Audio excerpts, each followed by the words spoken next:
Hi, welcome to a VoxCommando tutorial. This is the first tutorial that I've finally am putting together for the beam sphere for our beta testers. So I'll cover a few different things, and in particular I have put together a sort of introductory command tree that I will be sharing with the community, probably on the forum or on the wiki, I'm not sure, but I'll release it at the same time as this video, and I'm going to go over some of the things in this configuration.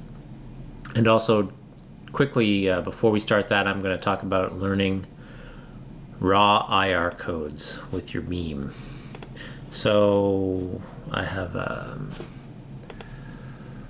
web page here.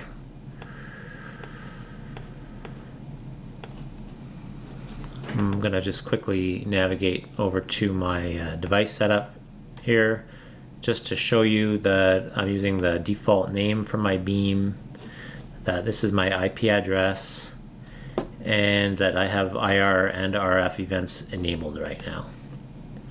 So for this first part, the events don't need to be enabled, but for the VoxCommando stuff that I'll be doing later, you do need to have the events on. And I'm just going to talk quickly about learning some IR codes, because there's a bit of an art to it, and it's pretty easy once you know what everything is, but if you don't know what you're doing, you might make the same mistakes over and over again. So just first off, the beam, the emitter is on the opposite side, so the emitter is back here, but it doesn't really matter. Most of the time you can point the IR remote at the beam from almost any angle, and I guess it kind of the plastic diffuses it nicely. So I'm just going to learn volume down for the TV that's in the background there. So you can see the lights. Those, I'm going to let this go. Those red and blue lights show that it's waiting to learn an IR code, and if the time that it takes is too long, it'll time out after 3 or 4 seconds, and then it'll flash red to show an error, and you'll see that it says no code received. And if it does the little green swipe, it means that it received a code. So this is a code, the code for volume down on that TV.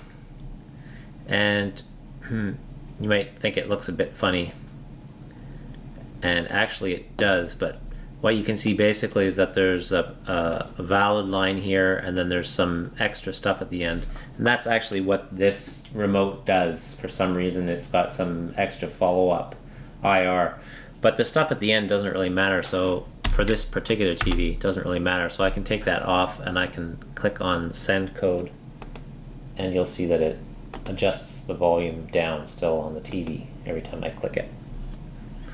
Now I have another TV monitor which I won't show, but I have this, it's my Scepter, and it uses Sony codes. Now when I click learn here, you'll see this is a really nice clean code, and we're seeing that it's repeated 4 times. The software on the beam generally detects when there's a long pause and uses that to break lines up. So on most devices this works properly, but in some cases they might have a shorter end pause at the end of a line and beam won't detect it. It doesn't really matter. These are just here to make it easier for you to visualize the codes and see that you have a nice repeating pattern. Now in the case of this Sony, the codes do actually need to be sent twice in order for the TV to respond. I don't know if this is true for all Sonys, but this Scepter, which is using the Sony protocol, does require the code to be sent twice. So as you can see though, the code is really identical, so it's not actually necessary to have the 2 lines. What we can do instead is take this off and change the line number to 2. So the difference between repeat and the number of lines is that when you increase the number of lines, it'll send this twice without any pause between. But if you use repeat, it'll put a 100 millisecond delay between each sequence. So if I were to do this, it'll actually send this line 6 times. It'll send it 2 times without any pause, and then it'll pause 100 milliseconds, and then it'll send it 2 times again, and then it'll pause, and then it'll send it 2 times again. So normally for my Westinghouse TV, we don't have to change the lines, because as you can see when I use this remote to learn, and I'll do the volume down again, see we're getting that same pattern, but this is the line that matters. Now if I wanted to repeat this 4 times, the volume should go down. It may go down 3 or 4 because the first time you press the volume it may not actually change the volume, it may just show the volume. So that's gone down to 18, 14, 10. So that's working 4 at a time. And if I put 2 lines, what it'll probably do is still only go down 4 times, because it'll just assume when it sees 2 lines really close together without any pause that that's because you held the button down a bit longer.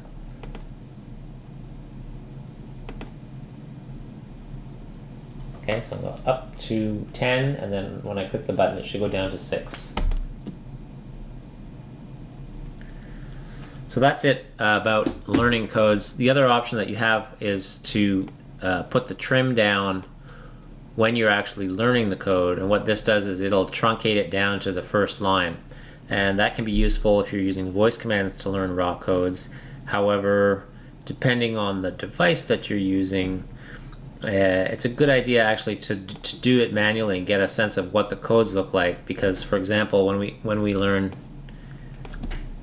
I'll put the trim down to 2, let's say, and when I learn volume up here,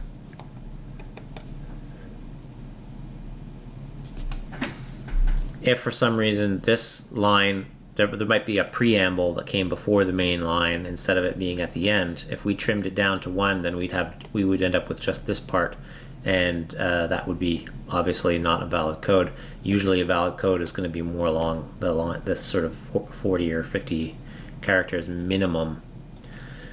So that's it for the learning raw codes. Now let's talk about the commands that I'll be sharing.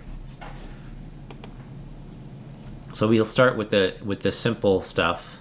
Now one thing that we're doing a lot with the Beam is we're sending it commands using scrape. So we need to have the IP address for the Beam. We've sort of automated this aspect of it by using the Beam startup event to store the IP address in a map table. So this will currently only work, I think, only work if your Beam is called Beam. If you've changed the name, then you'll have to make some adjustments, because as you'll see, the variable that we're using later is going to use this map table with the name Beam, and this is the actual name of the device. So before I confuse you too much, I'm just going to show you that when I start up, I'll open the map table here as well, just to show you that we have currently a clear configuration with no map tables at all. Now when I unplug and replug my Beam, if I can find the plug,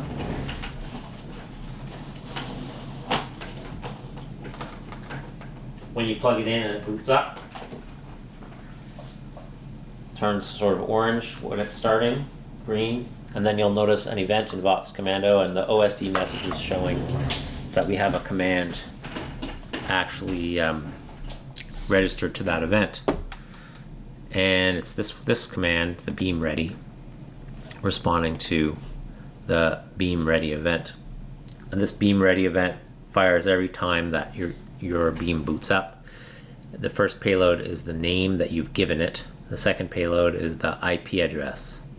And the next 2 payloads are mostly just for diagnostic information.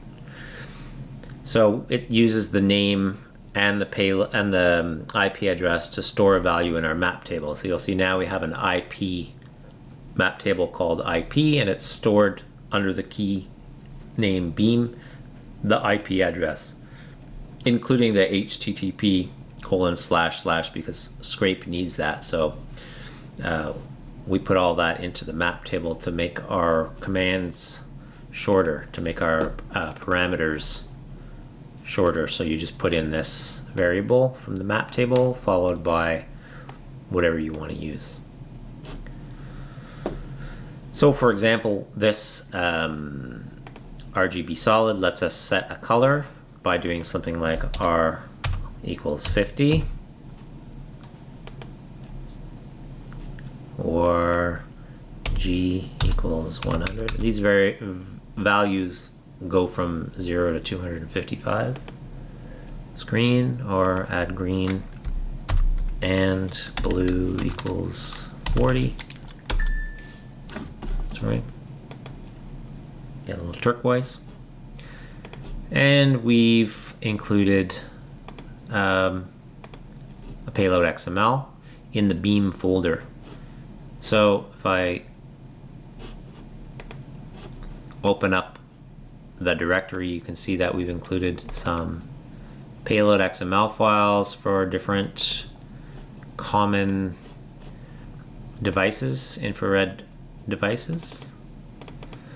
These are from ITAC, and you can get more. I think they limit you to 2 per day, but you can go in and enter a brand name and a model, or a brand name, and then say if you want a TV or a stereo, and then they may have different models to choose from. So they have one sort of standard set of codes for all TV models, or almost all Sony TV models, and then another one for their receivers, stereo receivers, or etc., all for various brands. And we have actually another program that has many more codes, but this you can go in and request 2 per day, and they'll email them to you. The other thing that we've put in this beam directory, this is a subdirectory of VoxCommando. We've put it directly in like you would have your XBMC payloads. This contains some color XML that we use to set the color with voice commands. And we will also be generating, when we learn codes, XMLs that we keep in this folder. So I'll just demonstrate the voice command for some colors. Turn beam blue, turn beam pink, turn beam red, turn beam green, turn beam white, turn beam off. Okay, and their off is obviously only referring to the RGB lights. The beam is still running. So that covers the sort of auto startup map maker and the lights. Stealth mode is not, I've mentioned this in a previous video. It's just if you want to prevent the beam from flashing green lights every time it sends a code, because maybe when you're in a home theater situation, you don't want that light turning on. But most of the time, it's best to leave it on, especially when you're beta testing, so that you have the feedback to know what's happening. Definitely for learning codes, you want to have the lights on. Makes the whole process easier. So here's the big one, and we've got 3 groups here.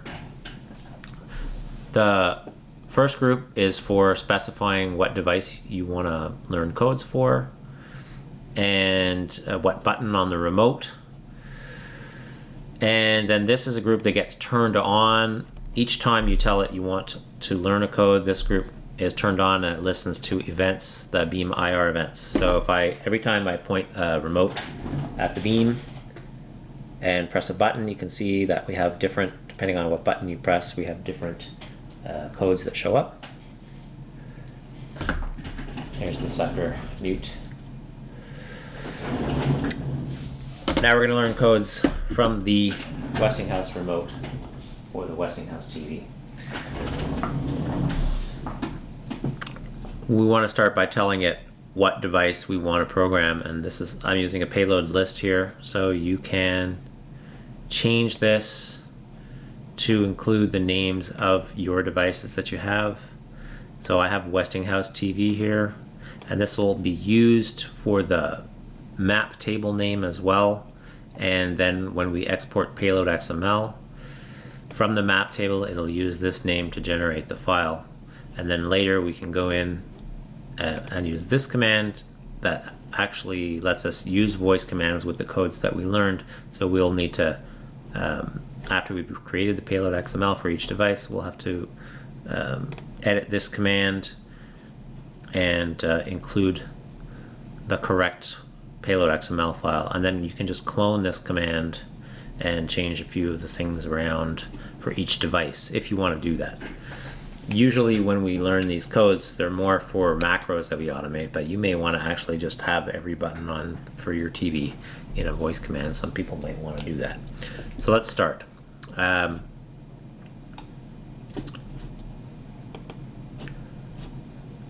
want to program my Westinghouse TV. Ready to learn buttons for your Westinghouse TV. Learn button power toggle. Power toggle. Power toggle button saved. Test that button.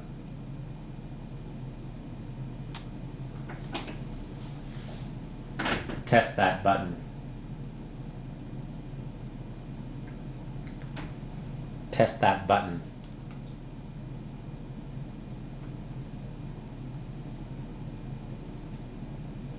Okay, that's where I'm not sure why it didn't work the first time, although sometimes TVs with the power, they don't always turn on or off with a single press.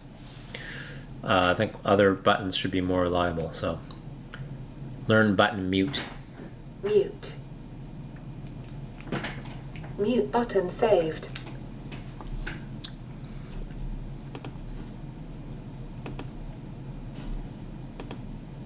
So now you can see that we have this other map table that's been created, and it has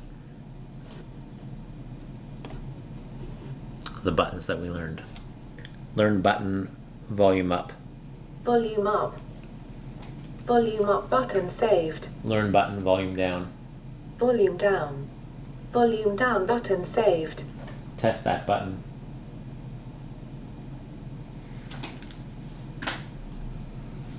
And the map table does not show new items unless you select the table from here again, or if you focus something else and then focus back to this window, you'll see it. So if I'm not focused on it and I say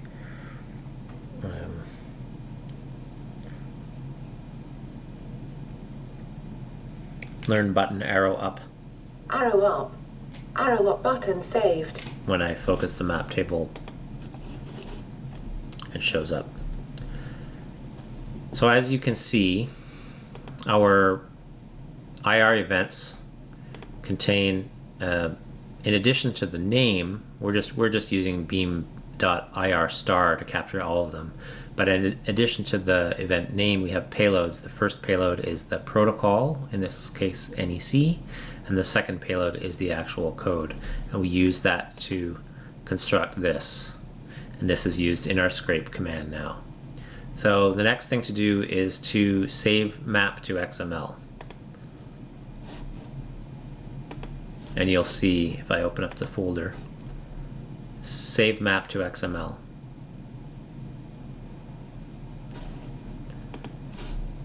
That it's now creating this file.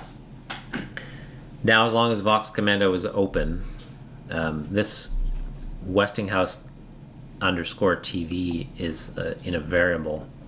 I can go back and learn more buttons for this one. Unless I close VoxCommando, then I'll need to specify what device I want to learn for. So I'm going to just do another device now.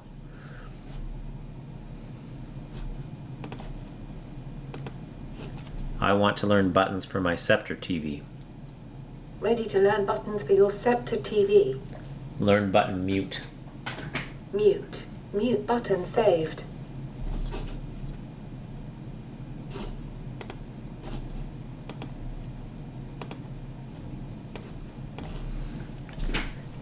Learn button volume up. Volume up. Volume up button saved. Learn button volume down. Volume down. Volume down button saved. Learn button channel up. Channel up. Channel up button saved. Learn button, channel down. Channel down button saved. Okay, so focus out and then focus back in, and you'll see the buttons that we've learned. So these are all Sony codes, right?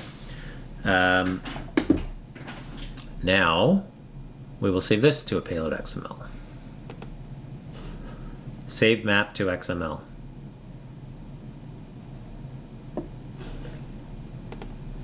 And using that same variable that we stored when we said which device we wanted to program, it's created this payload XML file.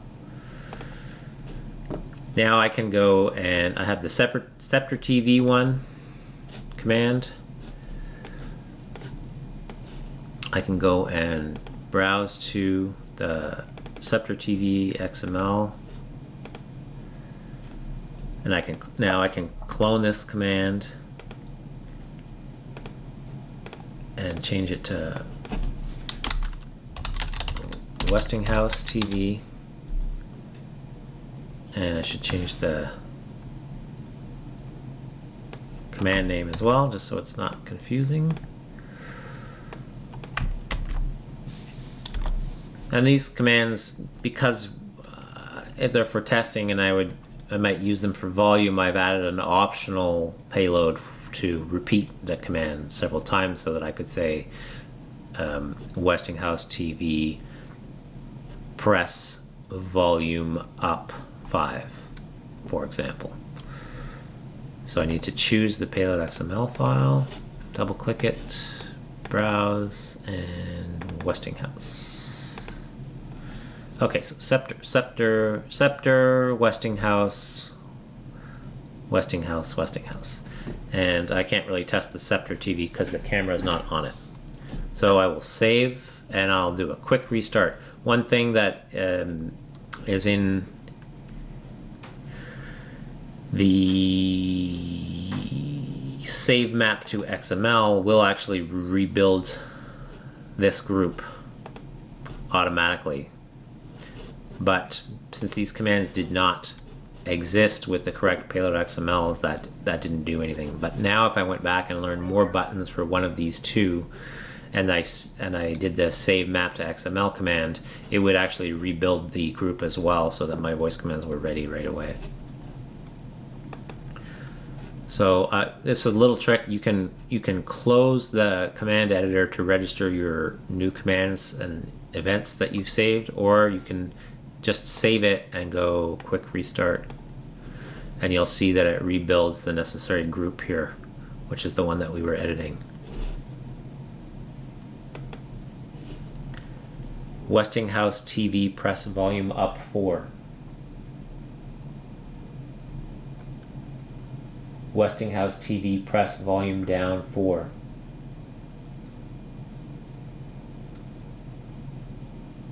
Westinghouse TV press mute. Westinghouse TV press mute. So hopefully you can see the little mute icon in the corner, but if not, you can trust me that that's working. So that's the kind of complicated but really handy group for learning a lot of codes. And we are using I'm using a payload XML it comes with VoxCommando. It's in the payloads folder, and it's called, what is it called? Payload all button names. It's not actually all button names, so you may find there are some buttons on your remote that are not represented here, and so you'll have to edit this payload XML in order to get them all in there. So I'm sorry about that. I've run into that myself where I have a new remote and I'm going through all the buttons. If you do add a significant number of items to that payload XML, please share it with us on the forum so that we all have a nice complete set of button names to work with there. Device names I'm not really interested in because there's just so many of them, and most of us only own a few. It's fine for us to handle them manually, but button names, it would be nice to have a comprehensive list of all the common or fairly common button names. Obviously we have up, down, volume, and whatnot, but there are a lot for various types of inputs and sound schemes and data USB. They may not be in there. So moving on, I mean, that's pretty much covering everything. There's a few simple things here which are just examples of how to send if you want to do it manually. This does still use the IP stored in the map table, but it just shows you different ways to send a protocol code, or if you've learned a raw code, like on my Honeywell fan, it doesn't have a protocol that's recognizable. This shows you how to enter a raw code. And what I'll do actually is I'll go back to our learning page here. Let's say I want to learn the button menu manually for whatever reason. You may actually want to use a raw code for power if your protocol codes work for everything except for power, because power sometimes requires a sequence to be sent twice or may have something unusual about it. But let's just use menu here. So I'll learn the raw code for menu for the Westinghouse. And I'll show you how to put that into a voice command. So I want to keep my old command. So I'll duplicate this. Just actually copy and paste using Control-C and Control-V. Just call this test raw. And don't even need a voice command for this right now. So what we can actually do is once we've edited this down, and we can check that it works with just a single line, click send, and you see that the menu comes up, and if you click send again, the menu goes away. You'll also notice that when you click send, it actually generates the code for you here. It's on different lines, I think because it doesn't fit. If you made it long enough, there you can see it's all on one line. And if you entered a repeat lines 2, repeat 3, and you click it, you'll see that it actually enters the L equals 2 and N equals 3 for you. Only when you click send does it generate this. So I'll put this back at 1 and 1 and click send. And now I can actually just copy all of this, which is a correct URL. And you'll notice it does not include the IP address. And go paste that into my parameter, starting after this slash actually. And now when I click save and execute from here, it'll open the menu. And click it again, it'll close. Now we will come up with some voice commands that are similar for learning a lot of raw codes if you want to do that, but haven't got around to that yet. BeamRF, simple examples, work the same way as the IR. And if you go back to the one thing I should mention, and I haven't put antennas on my device yet, but okay, you can see that I do have beam events. So on RF, sorry.